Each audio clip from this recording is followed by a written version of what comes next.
Čaute, idem s Fabiou na STKčku. Čo myslíte, podarí sa mi prejsť? Pre technickú a emisnú kontrolu som si vybral práve STK Nitra v Krškanoch. Po príchode ma príjemne prekvapilo moderné zázemie a celý proces pôsobil od začiatku veľmi profesionálne. A bonus, výborná káva v cene. Aj pre rodičov mám dobrú správu. Priamo na prevádzke sa nachádza menší detský kútik, takže sa zabavia aj najmenší.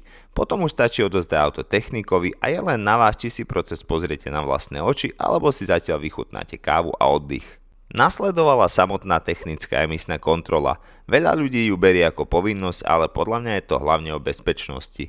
Keďže s rodinou precestujeme autom naozaj veľa kilometrov po Slovensku aj zahraničí, chcem mať istotu, že je všetko v poriadku.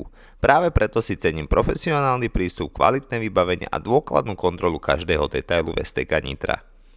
A potom už len presnú z linky po výsledky. Ak ste sa nestihli objednať, poteší vás, že STK tu vybavíte aj bez objednania. A hneď všetko bolo aj hotovo. STK je emisná na našej Fabii úspešne zvládnutá a môžeme pokračovať v ďalších kilometroch. A na STK Nitra vybavíte aj kontrolu originality, takže ak vás čaká STKčka emisná alebo kontrola, možno vám tento tip pomôže. Ďakujem za pozornosť a vidíme sa pri ďalšom videu.